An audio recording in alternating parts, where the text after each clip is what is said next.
আমার নবী শ্বশুর বাড়ি অর্থাৎ মাকামে হুজুর মা খাদিজার বাড়িতে বসা। তখন আমার নবী ওইখানেই ক্লাস করায়, বাইরে বাইরে যেতে পারে, নবী বাইরে এলেই মারে। আস্তে করে ধরে নিয়ে গেছে, ইয়া রাসূলুল্লাহ, ও আমার কাছে কয় না, আমার মেয়ের। একটু পরে, ঘন্টা দুই পরে আবু বকর আইছে, মারহাবা কর। আপনাদের হল এই বেটা কি কয়, এই যে সে সকাল 10টা আইছে, মাও বাসায় নাই, তুমিও নাই, তোমরা দুজন গেছো নবীর বাড়িতে।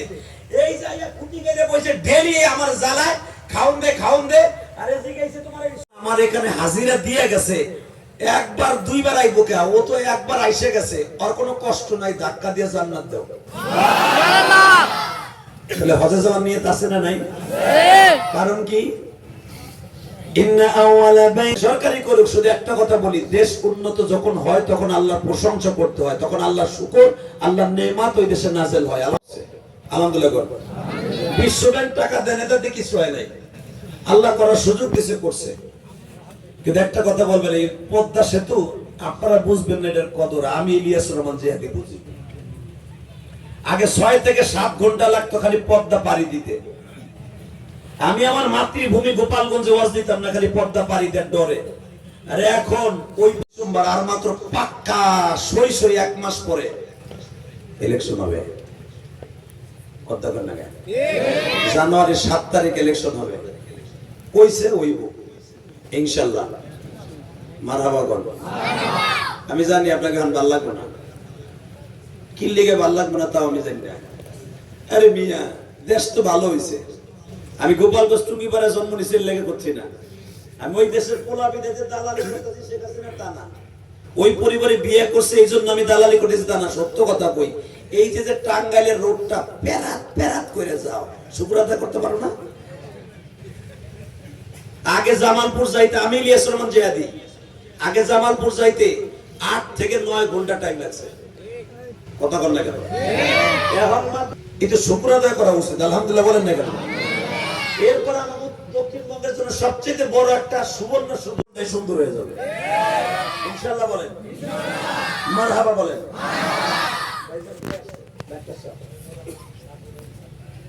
সানি সাহেব আসছে না, আল্লাহ কবুল করেন, সরকার আমিন।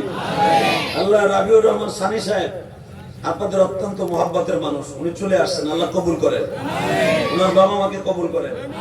উনি তো এমপি পদপ্রার্থী, হ্যাঁ, টাঙ্গাইল 7। আরে আল্লাহ, এবার যে আমার শাশুড়ি কারে কারে টিকিট দিছি রে, আল্লাহ সবাই বানাই দাও, সরকার আমিন। এইবার দেখলাম স্বতন্ত্র দাঁড়াইছে, আমার কেরানীগঞ্জে একজন দাঁড়াইছিল, পরশু দিনটাকে নিয়ে প্রধানমন্ত্রী বহাই দিছে। বাজান মাসলার হজ একটা আর একটা হলো প্র্যাকটিক্যাল দেখা মাসলা, এটা দুইটা কিন্তু এক না। হজের মাসলা খুব ক্রিটিক্যাল, হজের মাসলা খুব কঠিন, এগুলা প্র্যাকটিক্যাল না গেলে কিতাব দেখে বোঝা যাবে না।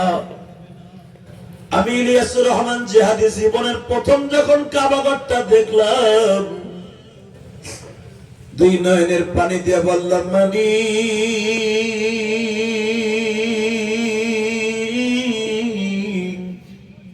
দরজা সোজা, আর একটা ঘর আমি বানাইতে বলেছি, যদি ওই ঘরটা কোন ফেরেশতায় বানায় নাই, ওই ঘরটা বানাইছে একজন নেতা, আব্দে মানাফে তার বাড়ি, আব্দে মানাফের সন্তান, নাম তার আব্দুল মুত্তালিব।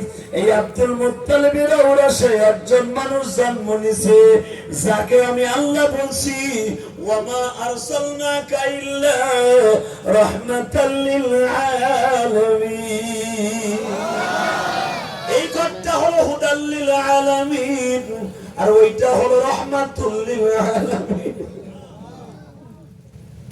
দুটো রহমত কিন্তু একই জায়গায় গো বাবা। বসেন, বইয়েন। দুটো রহমতটা কিন্তু বাজান একই জায়গায়। ভালো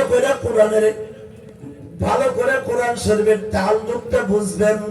একটা হলো সারা দুনিয়ার মানুষের হেদায়েতের জন্য কাবাঘর, ঠিক না বেঠিক? আরো জোরে। বাজান পৃথিবীতে মাত্র একটা ঘর আছে, তাকাইলেই সওয়াব, সেটা কাবাঘর। মারহাবা বল। ঘরটা কোথায়? মক্কায়। কাবার দিকে যে কেউ যদি নেক নজরে তাকায়, প্রতিটা নজরে নজরে 60টা করে নেকি পাবে, 60টা করে গুনাহ মাফ পাবে। যদি সে কামার প্রেম লাগাইয়া একবার তাকায়, আমার রব্বে কারীম তার 60 নয়, 60,000 নয়, 60 কোনো গুনাহ নয়, আমার আল্লাহ বেগাইরে সওয়াব দিতে থাকবে। আমি আমার জীবনে কাবা ঘরটা 17 বার দেখছি, 17 বার আল্লাহ আমাকে মক্কা মদিনায় নিয়ে গেছে। আমি আমার জীবনের প্রথম যেই বছর হজে যাই হুজুর 2004 সালে, আমার ওই ফ্লাইটে, আমার ওই বিমানে আমার সাথে কম বয়সের হাজী আর একজন ছিল না। আমার সাথে কম বয়সের হাজী আমার ওই ফ্লাইটে ছিল না, ওই বিমানে ছিল না। 2 তলা বিমান ছিল আমাদের, সৌদি এয়ারলাইন্স। সৌদি এয়ারলাইন্সের 2 তলা বিমানটা 450 যাত্রী ছিল ওই বিমানে। আলহামদুলিল্লাহ বলেন না? 450 যাত্রী, 450 যাত্রীর লাগেজ, কত বড় বিমান! আমার জীবনে প্রথম হজ। কষ্ট হইতেছে? মক্কায় যেতে চান না? ওই ঘরটা দেখতে চান না? ওই নবীর জনজারা দেখতে চান না? আমার নবী কোন ঘরে জন্ম নিয়েছে দেখবেন না?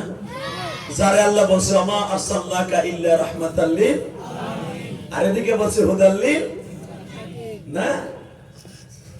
হে ইন্না আওয়ালা বাইত উযিয়া লিন-নাস লাল্লাযী বিবাক্কাতা মুবারাকা ওয়া হুদাল লিল আলামিন। দেখেন দুই আলামিনের ভিতরে কত তাআল্লুক। মারহাবা বলেন। যারা দাঁড়ায় আছেন, এই যে ছাতিটা মাথায় দিয়ে দাঁড়াই থাকেন না, বহেন।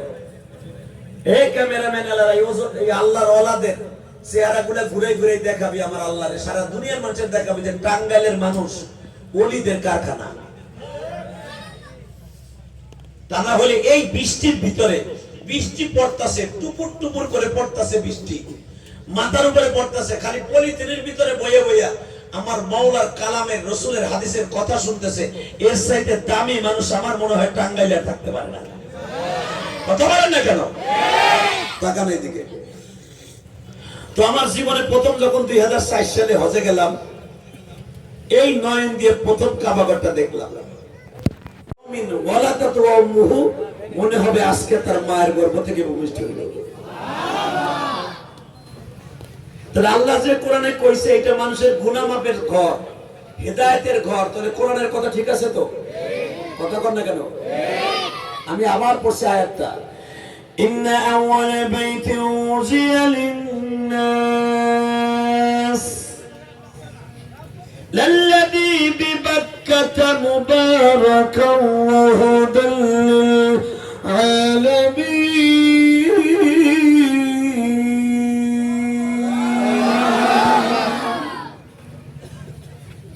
এটা হলো কোরআন শরীফে ওই ঘরটার কথা বলে হুদাল লিল আলামিন।